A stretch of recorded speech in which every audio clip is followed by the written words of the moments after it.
কোন হাদিসে আল্লাহ নবী সাল্লাল্লাহু আলাইহি সাল্লাম বলে নাই আস-সালাতু বুরহান, নামাজ হচ্ছে জান্নাতে যাওয়ার দলিল। কোন হাদিসে আল্লাহ নবী বলে নাই।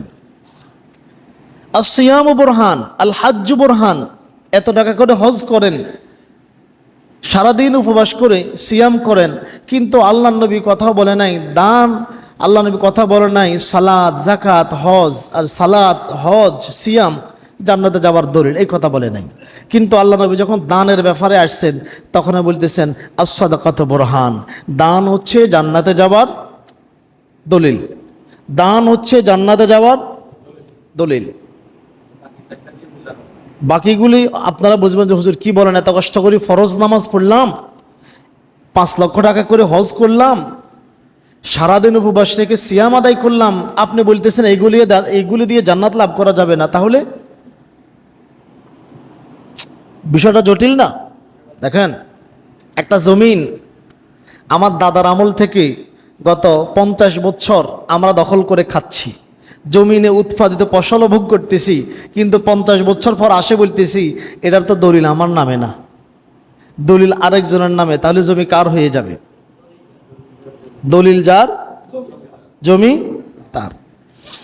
এখন আপনি যে জান্নাত কিনবেন, এই জান্নাত কেনার দলিল লাগবে না? আপনাকে আগে দান করতে হবে, দান করে আপনি যখন দলিল তৈরি করবেন, আপনি যে এত বছর জমিনে ফসল ফলাইলেন, ফসলটা কি? নামাজ পড়লেন, রোজা রাখলেন, হজ করলেন, আরও অন্যান্য নফল আমল করলেন, সবগুলি হচ্ছে এই উৎপাদিত এই জমিনের উপরে উৎপাদিত ফসল, এই উৎপাদিত ফসল। আর আপনার এই ফসলগুলির বৈধতা দান করবে দলিল। কথা কি বুঝে আসে নাই? ঠিক এই নামাজ, রোজা, হজ, কোরআন তেলাওয়াত, অন্যান্য নফল আমল সবগুলির দলিল হিসাবে উত্থাপিত হবে দান সদকা। দানশীলতা ব্যক্তিকে জান্নাতে নিয়ে যায়, আর কৃপণতা ব্যক্তিকে জাহান্নামে নিয়ে যায়। আমরা দেখি রাসূলুল্লাহর হাদিস, বাইহাকি থেকে, বাইহাকি শুআবুল ঈমান 1792 নম্বর হাদিস। আবু উমামা বাহিলি রাদিয়াল্লাহু তাআলা আনহু বলেন, আল্লাহর নবী সাল্লাল্লাহু আলাইহি ওয়াসাল্লাম বলেছেন, দানশীলতা জান্নাতের একটি গাছ, একটি বৃক্ষ। দানশীলতা জান্নাতের একটি গাছ, যেই ব্যক্তি দানশীল সে যেন ওই গাছের একটা ঢাল ফালা ধরল, আর এই গাছ তাকে ছাড়বে না যেই পর্যন্ত না তাকে জান্নাতে নিয়ে যায়। আল্লাহু আকবার। দানশীলতা এমন একটি বৃক্ষ, যেই বৃক্ষ আপনি দান করা শুরু করেছেন মানে ওই বৃক্ষের একটা ঢাল ধরেছেন, আর একবার ধরার পর এই ঢাল আপনাকে ছাড়বে না যেই পর্যন্ত না আপনাকে জান্নাতে নিয়ে যায়। সুবহানাল্লাহ। ঠিক কিয়ামতের দিন এই দানশীলতা বিশাল এক গাছের আকৃতি ধরে কিয়ামতের মাঠে আসবে, আর দানশীল ব্যক্তির জন্য সাক্ষী হয়ে দাঁড়াবে। অতঃপর আল্লাহ নবী আবার বললেন, আর যেই ব্যক্তি কৃপণতা করল সে যেন জাহান্নাম, আর কৃপণতা হচ্ছে জাহান্নামের একটি গাছ, একটি বৃক্ষ। কৃপণতা বোঝেন তো? কৃপণতা বোঝেন তো? কৃপণতা হচ্ছে জাহান্নামের একটি গাছ, একটি বৃক্ষ। যেই ব্যক্তি কৃপণতা করল সে যেন ওই গাছের একটি ঢালফালা ধরল, আর ওই ঢালফালা তাকে ছাড়বে না যেই পর্যন্ত না তাকে জাহান্নামে পৌঁছে দেয়। নাউজুবিল্লাহ। যত কৃপণ লোক দেখবেন এদের দ্বারা যত অশ্লীল কাজ, মন্দ কাজ, খারাপ কাজ সব হইতে পারে, তার দ্বারা সবই বৈধ, তার জন্য সবই বৈধ। কেন?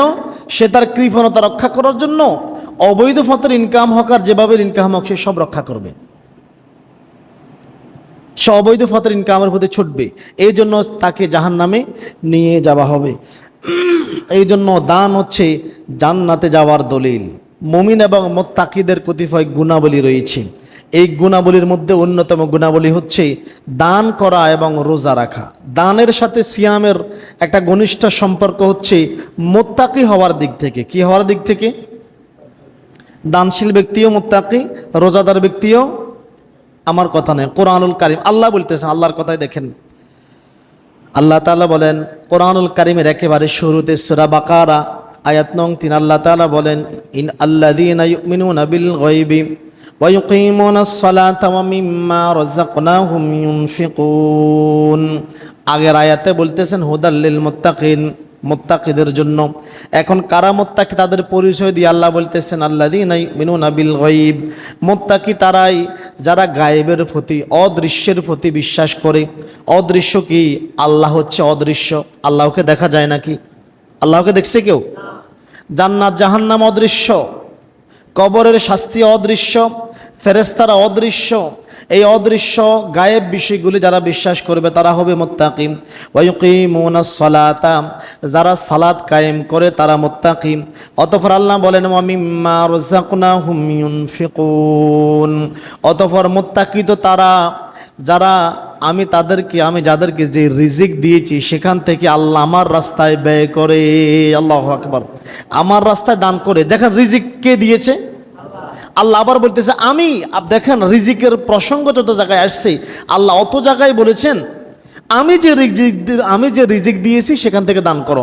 আল্লাহ এই কথা এটা বলে না যে তুমি যেটা ইনকাম করো সেখান থেকে দাও, এই কথা কিন্তু আল্লাহ বলে নাই। আল্লাহ বলতেছেন আমি যে রিজিক দিয়েছি সেখান থেকেই আমার রাস্তায় ব্যয় করো। দান করা মুত্তাকিদের বৈশিষ্ট্য। এখন দানের সাথে রোজাদারের কি সম্পর্ক?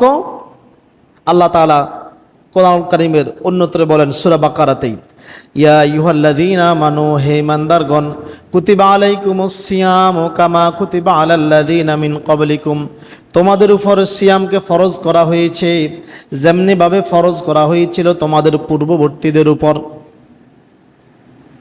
কেন তোমাদের উপরে সিয়াম করা ফরজ করা হয়েছে? তোমরা যদি সিয়াম রাখো কি হবা? লাআল্লাকুম তাত্তাকুন, যাতে করে তোমরা মুত্তাকি হয়ে যেতে পারো। আল্লাহু আকবার। আল্লাহ নিজেই পরিচয় দিচ্ছেন তোমরা মুত্তাকি হওয়ার জন্য কি করো? দান করো। দেখেন আমরা সম্পদ থাকার পরেও বলি আমি তো গরিব, কিভাবে দান করব? দানটা কিভাবে করব? দেখেন আল্লাহ নবীর সম্পদ ছিল না, কিন্তু দান করার ব্যাপারে আল্লাহ নবী কখনো আলসি করতেন না। সিয়ামের সাথে দানের একটা ঘনিষ্ঠ সম্পর্ক দেখেন।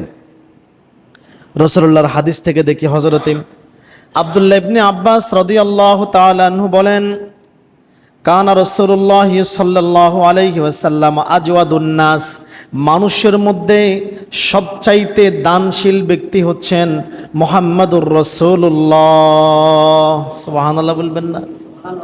মানুষের মধ্যে সবচাইতে দানশীল ব্যক্তিকে মুহাম্মদ সাল্লাল্লাহু আলাইহি ওয়াসাল্লাম। ওয়া কানা আজওয়াদু মা ইয়াকুনু ফি রমাদান হিনা ইয়ালকাহু জিবরাইল, আর আল্লাহর নবীর দানশীলতা রমজান মাসে ওই সময়টাতে অধিক পরিমাণে বেড়ে যেত যখন জিবরাইল আলাইহিস সালাম আল্লাহর নবীর সাথে সাক্ষাৎ করতে আসতেন। রমজান মাসে আল্লাহ নবীর দানশীলতা আরও বেড়ে যেত। কখন? যখন জিবরাইল আলাইহিস সালাম আল্লাহ নবীর সাথে সাক্ষাৎ করতে আসতেন। এরপর আব্দুল্লাহ ইবনে আব্বাস বলেন, ওয়া কানা ইয়ালকাহু ফি কুল্লি লাইলাতিন মিন রমাদান ফায়ুদারিসুল কোরআন, আর জিবরাইল আলাইহিস সালাম প্রতি রাতেই আল্লাহর নবীর নিকট আসতেন।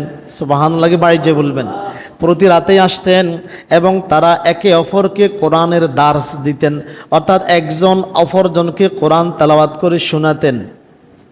আল্লাহু আকবার। একজন অপরজনকে কোরআন তেলাওয়াত করে শোনাতেন। আর এই সময় আল্লাহর নবীর দানশীলতা হয়ে যেত।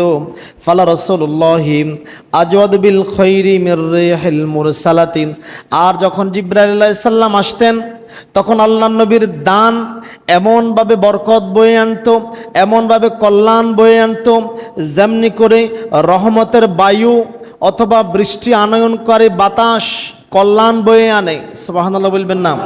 দেখবেন অত্যন্ত গরম পড়তেছে, সহ্য হচ্ছে না, ফাঁকার নিচে বসেও শান্তি পাওয়া যাচ্ছে না, কিন্তু বৃষ্টি আসার আগে 2-1 মিনিটের বাতাস পুরো জমিনটাকে ঠান্ডা করে দেয়। তেমনি করে আল্লাহর নবীর দানটা এইভাবে বরকতময় হয়ে যেত। সহিহ বুখারীর হাদিস। অতএব দান করেন, দান করে জান্নাত ক্রয় করা যায়, কৃপণতা করে জাহান্নাম ক্রয় করা যায়।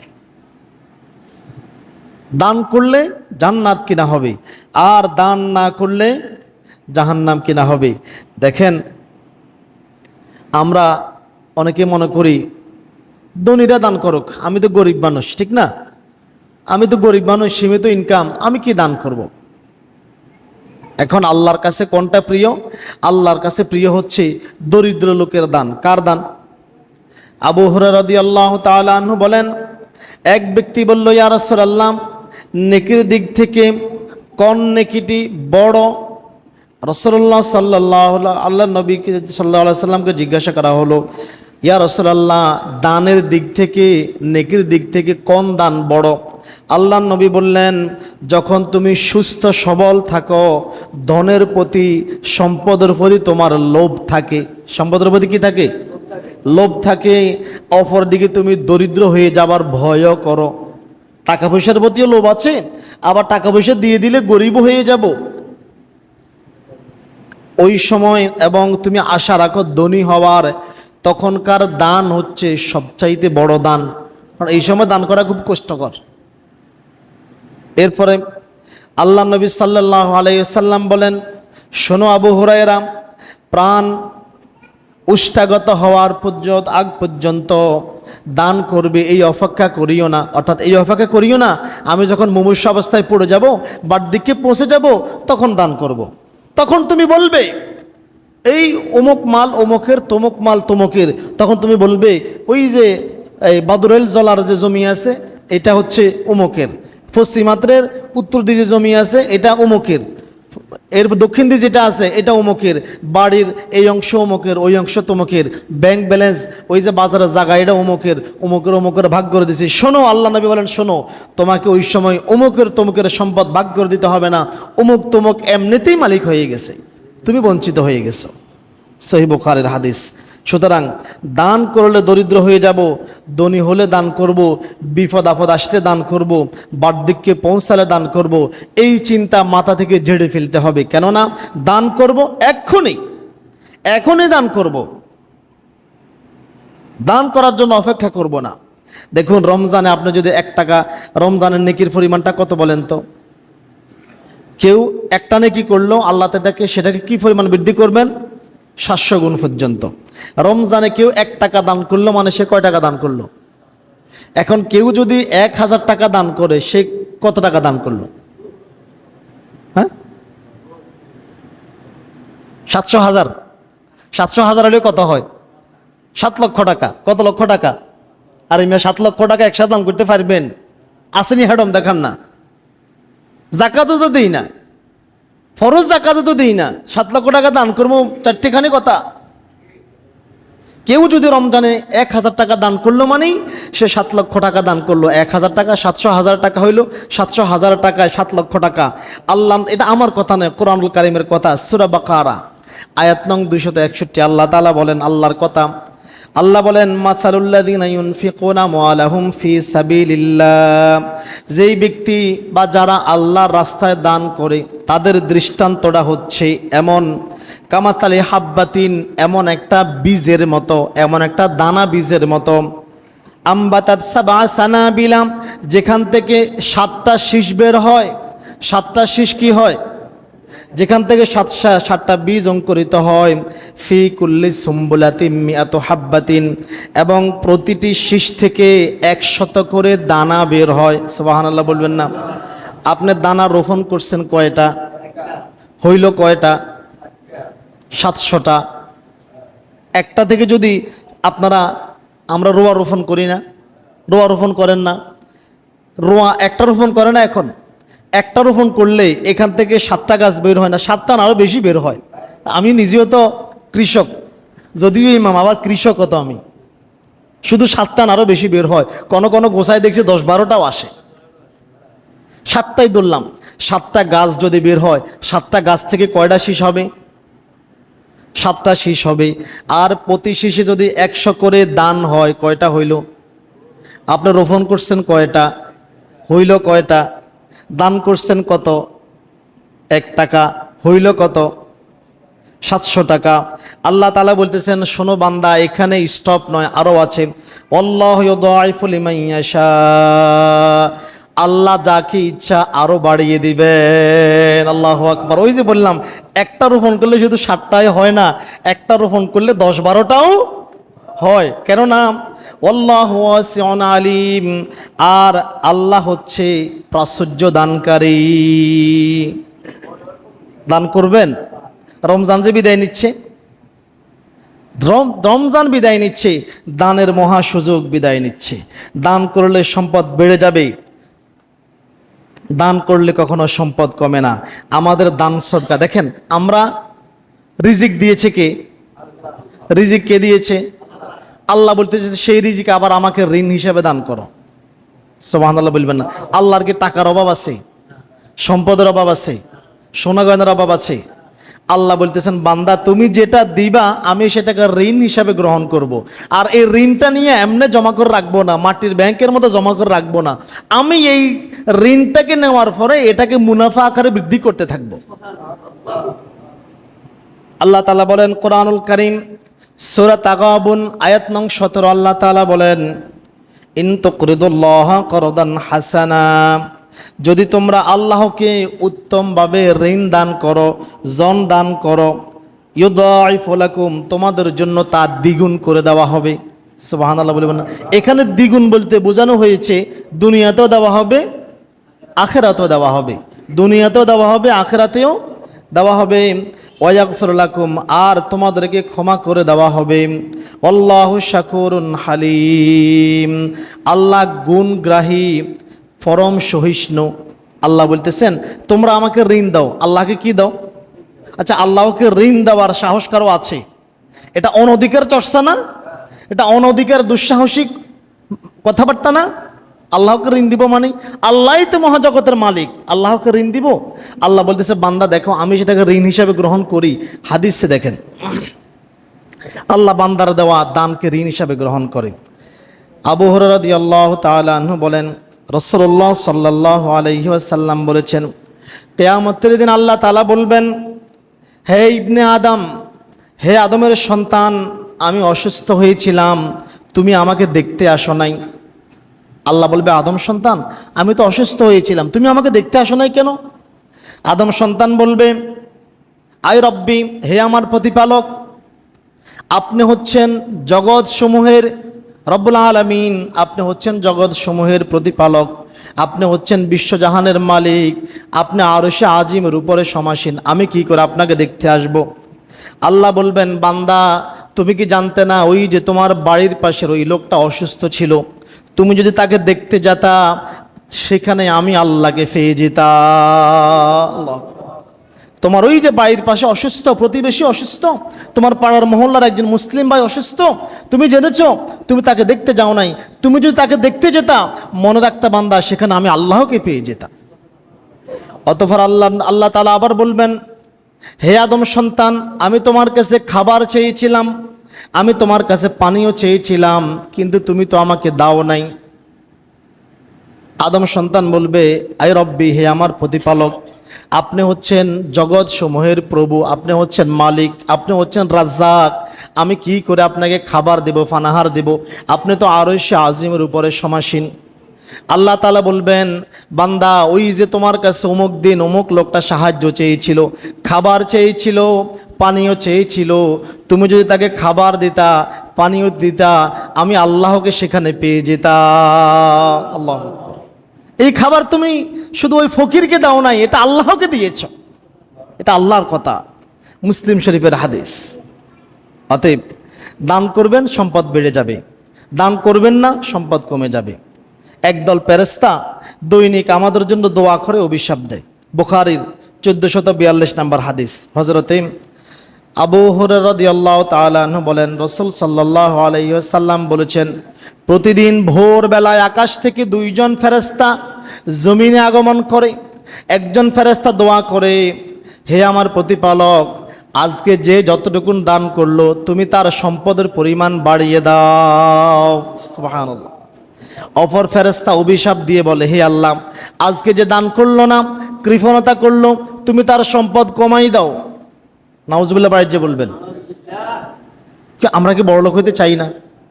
বড়লোক হতে চাই না? সবাই তো আমরা বড়লোক হতে চাই।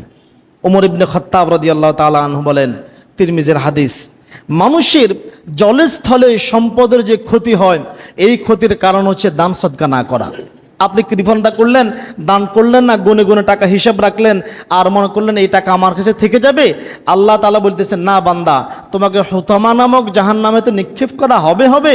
শোনো, তুমি যে বলতেছো তোমার কাছে সম্পদ থেকে যাবে, কাল্লা, এই যে তুমি সম্পদ দান করো নাই, তোমার মেজো ছেলেটা রাস্তা দিয়ে বের হয়েছে, ভালো মানুষ, হঠাৎ করে টাকে আসে মারে দিছি, ফাও দুইটা ভাঙি গেছি, এক ভাঙ্গা 3 লক্ষ টাকা গেছে।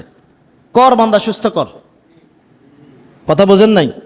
কৃপণতা করবেন, আল্লাহ তাআলা ঠিক এইভাবে ধ্বংস করে দিবেন।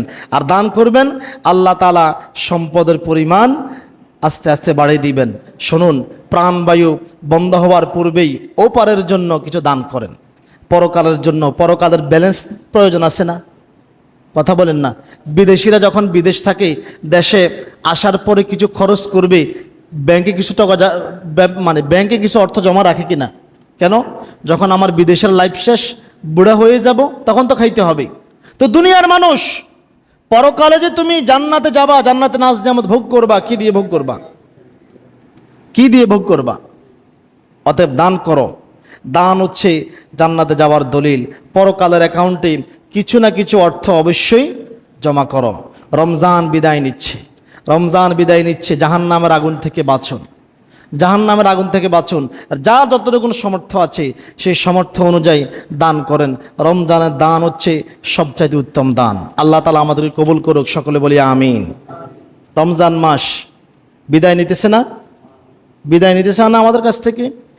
দেখেন, রমজানের সাথে গুরুত্বপূর্ণ একটা বিষয় আলোচনা করতে হয়, সেটা হচ্ছে জাকাত। কি নিয়ে আলোচনা করতে হবে? হুজুর, এবারে তো আপনি তো অবস্থা খারাপ করে ফেলবেন। হ্যাঁ, অবস্থা খারাপ করেই ফেলবো। আপনারা সুদখোরের নাম শুনছেন? সুদখোর শুনছেন? ঘুষখোর শুনছেন? মদখোর শুনছেন? কিন্তু জাকাতখোরের কথা শোনেন নাই মনে হয় কোনোদিন? জাকাতখোরের কথা শোনেন নাই? জাকাতখোর আছে, ভয়াবহ আকারে জাকাতখোর আছে, ভয়াবহ আকারে জাকাতখোর আছে। দেখেন, রমজান মাসের সাথে জাকাতের যদিও সরাসরি কোনো সম্পর্ক নেই, তবুও আমাদের দেশে রমজান থেকে রমজান জাকাতের হিসাব করা হয়, 1 বছর হিসাব করা হয়। ভালো, এটা ভালো কাজ। রমজান থেকে রমজান যদি জাকাতের বছর হিসাব করা হয়, হিসাবটা ঠিকঠাক থাকে, ঠিক আছে না? এই জন্য আমাদের দেশে রমজান থেকে রমজান হিসাব করা হয়, রমজানে জাকাত দেওয়া হয়। কিন্তু মনে রাখবেন, 1 টাকা, রমজানে 1 টাকা দান করছেন মানে এটা 700 টাকা হবে। কিন্তু জাকাত, কিন্তু একবার জাকাত দিয়েছেন মানে এটা 700 গুণ হবে না, কারণ জাকাত ফরজ ইবাদত, এটা করতে আপনি বাধ্য।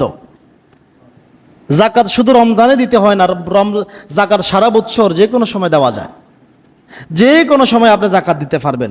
রমজানের সাথে জাকাতের সরাসরি সম্পর্ক না থাকলেও, যেহেতু রমজান থেকে রমজান হিসাব করা হয়, যেহেতু রমজানের গুরুত্ব বেশি, আল্লাহ ইচ্ছা করলে গুরুত্ব অনুযায়ী আমাদেরকে কিছু নাকি দিতেও পারেন। আল্লাহ তাআলা বলেন কোরআনুল কারীম, ওয়াকিমুস সালাতা ওয়া আতুজ যাকাতা, আর তোমরা সালাত কায়েম করো এবং জাকাত প্রদান করো।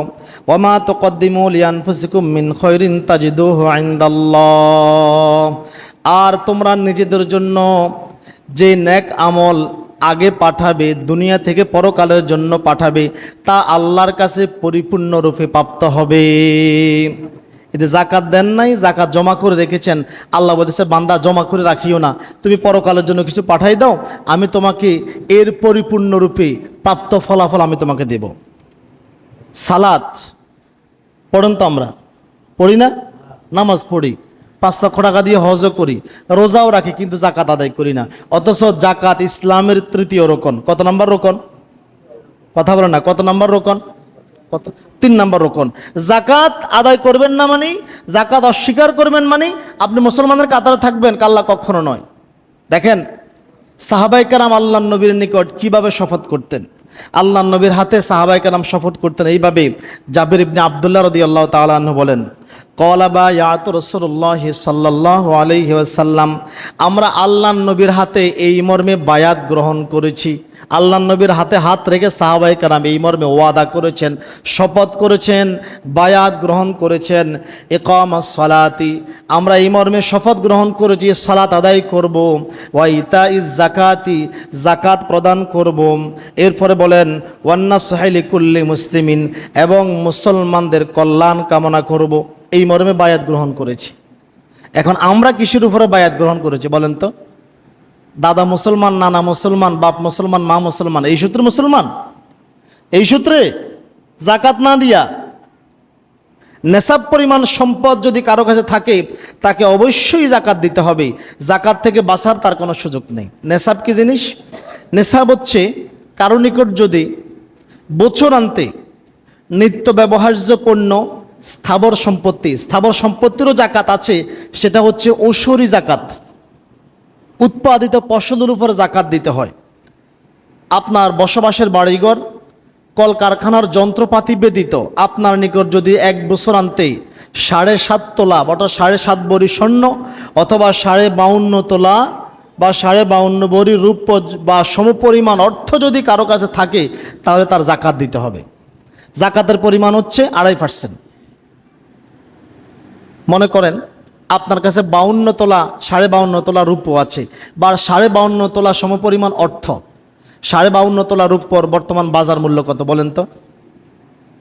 1 লক্ষ টাকা, এর বেশি হবে না মনে হয় আমার। 1 লক্ষ টাকার বেশি হবে না। একবার অরিজিনাল চাঁদি যেটা সেটা নিলেও 1 লক্ষ টাকায় হবে। এখন কারো কাছে যদি 1 বছরান্তে 1 লক্ষ টাকা থাকে তাকে জাকাত দিতে হবে। শুধু স্বর্ণেরটা হিসাব করেন, রূপাটা হিসাব করবেন না? জি হ্যাঁ। ও এখন রূপার দামও বাড়ে গেছে। কত? এখন 6,000 টাকা হয়ে গেছে। তো 6,000 টাকা হয়ে গেলে আপনি হিসাব করুন কত হয়।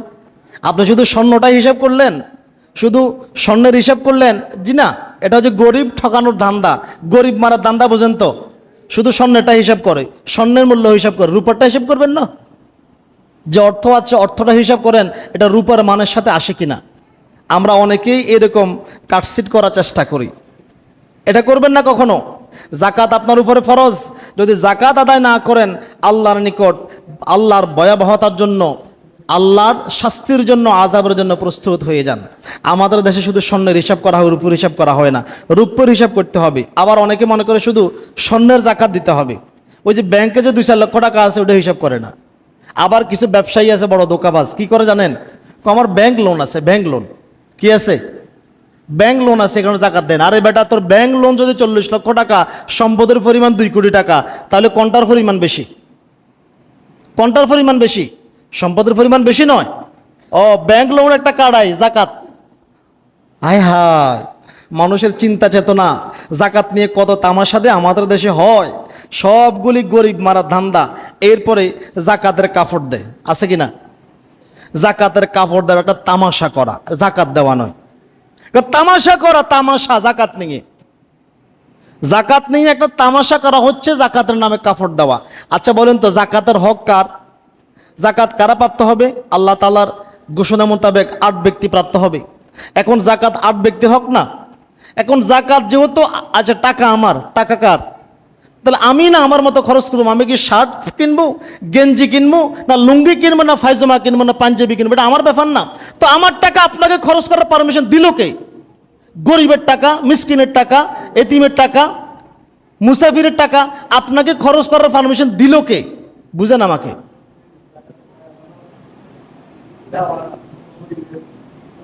মনে রাখবেন, এই যে গুরুত্বপূর্ণ কথা, জাকাত আপনার দান করতেছেন না, জাকাত এটা গরিবের হক, এটা তার অধিকার। আপনার সম্পদের উপরে এটা প্রাপ্য, তার প্রাপ্য অধিকার। আপনার কাছ থেকে এটা জোর করে আদায় করে নিচ্ছে না। আপনি জাকাত দিতে কি বাধ্য, জাকাত দিতে আপনি বাধ্য। জাকাতের নামে কোনো কাপড় দিয়ে তামাশা করবেন না, কারণ জাকাতের মালিক হচ্ছে ফকির মিসকিন। এই টাকার মালিক ফকির মিসকিন, এই টাকার মালিক হচ্ছে জাকাত আদায়কারী কর্মচারী, আপনার ঋণগ্রস্ত ব্যক্তি। এরপরে এমন মুসলিম বা অমুসলিম যার চিত্ত আকর্ষণ, ইসলামের দিকে আকর্ষণ প্রয়োজন, মুসাফির, আল্লাহর রাস্তায় আল্লাহর দিন প্রতিষ্ঠিত করার জন্য। এখন এই 8 খাতের টাকা আপনি 1 খাতে নিয়ে এক কাপড় কয়টা মারে দিয়ে বলতেছেন বিশাল জাকাত দিয়ে ফেলছি। সম্পদের পরিমাণ 100 কোটি আর 10 লক্ষ টাকার কাপড় কিনে দিয়ে বলছে জাকাত দিয়ে ফেলছি। আহারে সিটার, টাকা হইলেও আমার, আপনি খরচ করবেন না। আমার দরকার হচ্ছে পাঞ্জাবির, আমার দরকার হচ্ছে লুঙ্গির, আপনি আমাকে ফাগড়ি কিনে দিয়ে আমার লাভ হবে কি? আমি কি, অবস্থাটা এমন হয়ে গেল না আমি লুঙ্গি খুলে পাগড়ি মাথায় দেব? বেটা টাকা হচ্ছে গরিব মিসকিনের, তুমি খরচ করো কেন? খবরদার, এমনটা কখনো করবেন না। এরপরে দেখেন, জাকাত যারা আদায় করে না এরা হচ্ছে সবচাইতে বড় জাকাতখোর। এই মনে করেন আমাদের মসজিদে আজকে একজন অসহায় লোক আসছে, উনি এখানে মনে করেন ওনাকে কেউ কিছু টাকা দিচ্ছে, 2-10 টাকা 20 টাকা করে দিচ্ছে। আপনাদের কারো রুচি কুলাইব এই লোকের খোলতা থেকে টাকা নিয়ে খাওয়া? রুচি কুলাইব? কথা বলেন না। রুচি কুলাইব কারো? একটা ফকির মনে করেন এই যে মুন্সিরহাট বাজার একবারে ফুঙ্গু অন্ধ মানুষ একটা থালি নিয়ে বসে আছে, মানুষ 10 টাকা 20 টাকা করে টাকা দিছে, সেখান থেকে টাকা নিয়ে খাবেন এমন রুচি কারো আছে? কার কার আছে হাত উঠান তো। যদিও কিছু লোক আছে নিকৃষ্ট, কিন্তু আমরা যারা ভদ্র মানুষ আমাদের রুচি কুলাবে না। কিন্তু এই যারা জাকাত আদায় করে না তারা হচ্ছে ঠিক এরকম। যারা জাকাত আদায় করে না তারা হচ্ছে এরকম। ফকিরের ভাণ্ড থেকে নিয়ে টাকা মেরে খাওয়া যেই কথা, ফকিরের জাকাত আদায় না করে সেই টাকার গুস্ত খাওয়া, মাছ খাওয়া, বিরিয়ানি খাওয়া সমান কথা। গরুর গুস্ত কি হালাল না? গরুর গুস্ত হালাল না? যে টাকার জাকাত আদায় করেন না এটা কি হয়ে গেল? কার সম্পদ খাইলেন আপনি? বিবেক বুদ্ধি থাকা দরকার। গরিবের টাকা আপনি খাইবেন কেন? আপনি কি গরিব? গরিব আপনি? একটা হাদিস জাকাত সম্পর্কে সর্বশেষ হাদিস বলে শেষ করে দিচ্ছি। আবু হুরায়রা রাদিয়াল্লাহু তাআলা আনহু বলেন, একবার আল্লাহর নবীর কাছে কিছু জাকাতের খেজুর আসলো। এই সময় হাসান ইবনে আলী রাদিয়াল্লাহু তাআলা আনহু আল্লাহর নবীর কোলে বসা। তো ছোট্ট মানুষ বোঝে না, খেজুর দেখছে, চট করেই হাসান রাদিয়াল্লাহু তাআলা আনহু একটা খেজুর মুখে দিয়ে ফেললেন। আল্লাহর নবী লাফ দিয়ে উঠলেন, নানু ওয়াক ওয়াক, থু থু থু থু, ফেলে দাও ফেলে দাও। আঙ্গুল ঢুকে জাকাতের খেজুর বের করে আনলেন আর বলেন, নানু ছি ছি ছি ছি ছি ছি, আমরা জাকাত খাই না, আমরা তো খাই না, আমাদের বাড়ির কৃষাণ কামলা কর্মচারী তারাও জাকাত খায় না, তারাও বড় লোক। আল্লাহ নবীর ঘরে কোনো কোনটা রান্নাও হইতো না, আর আপনি বলতেছেন আপনি গরিব মানুষ জাকাত দিবেন না? লজ্জা হওয়া উচিত আমাদের। আল্লাহ আমাদেরকে হেফাজত করুক, সকলে বলে আমিন।